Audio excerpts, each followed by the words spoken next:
இதை நினச்சி இன்னைக்கு எபிசோட் எப்படி இப்போ நடக்கும் அப்போ இன்னைக்கு எபிசோட் என்ன கட்டுறாங்கன்னா கைரி வந்து போலீஸ் ஸ்டேஷன் நடந்த விஷயத்தையே வச்சு யோசனை பண்ணிகிட்டு இருக்கா. அப்போ அறிவிக்கை சொல்கிறாங்க, இங்கே பாருங்க மாமா, அதுவே பற்றி யோசனை பண்ணிக்கிட்டு இருக்காங்க. அந்த போலீஸ்காரையும் அவர்களே நான் ஒரு வழி பார்த்துக்கிறேன், நீங்கள் கவலைப்படாமல் இருங்க அப்படின்னு ஆறுதல் சொல்லிட்டு இருக்காங்க. அதுக்கப்புறம் பார்த்தா சக்தியும் குந்தவி சேர்ந்து ஏதோ ஒரு பிஸ்னஸ் பண்ணிக்கிட்டு இருக்காங்க. அதில் வந்து ஒரு பார்ட்னரை வந்து குந்தவி சேர்த்துக்கிட்டாங்க.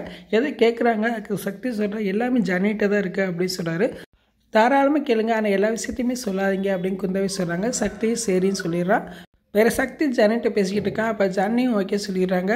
அப்போ ஜானி சொல்கிறாங்க, உன் நிம்மதிக்கு காரணம் யாரும் தெரியலை, ஆனால் லைஃப் லாங்காக அவங்க உன் கூடயே இருக்கணும்னு ஆசைப்பட்றேன் அப்படின்னு சொல்கிறாங்க. அதை கேட்டு சக்தி என்ன முடிவுன்னு எடுக்க தெரியாமல் முழிச்சிக்கிட்டு இருக்க மாதிரி காட்டுறாங்க. அதுக்கப்புறம் பார்த்தா குந்தவி சக்தியோட பிறந்தநாள் அவங்க இடத்துல நல்லா கிராண்டாக கொண்டாடிக்கிட்டு இருக்காங்க. சக்தி கேக் வெட்டி குந்தவிக்கு ஊட்டி விடுறேன். பிறகு குந்தவிக்கும் கேக்கை வந்து சக்திக்கு ஊட்டி விடுற மாதிரி காட்டுறாங்க. அவங்களுக்குள்ள ரெண்டு பேத்துக்குள்ள ஒரு சின்ன ரொமான்ஸும் நடக்கிற மாதிரி காட்டுறாங்க. இன்றைக்கி எபிசோட் இப்படி தான் போகுது. ஒருவேளை குந்தவி சக்தியை சேர்த்து வைக்கிறதுக்காக இப்படி நாடகம் எடுக்கிறாங்களா என்னன்னு தெரியல. ரெண்டு பொண்டாடி கதையாக இருந்துருமோன்னு எனக்கு தோணிக்கிட்டே இருக்கு. அங்கிட்டு பார்த்தா அறிவுக்கரிசி கதிரி, இங்கிட்டு பார்த்தா சக்தி குந்தவி இப்படி போய்கிட்டு இருக்கு. வெயிட் பண்ணி பார்ப்போம். கதையை சேஞ்ச் பண்ணால் நல்லாயிருக்கும். இல்லைன்னா ரெண்டு பொண்டாடி கதைன்னு அஸ்விஸ்வல் கதை மாதிரி போயிடும்னு நினைக்கிறேன். ஃபுல் வீடியோ பார்த்துட்டு பேசுகிறேன். இந்த வீடியோ பிடிச்ச வீடியோக்கு லைக் கொடுங்க. தேங்க்யூ.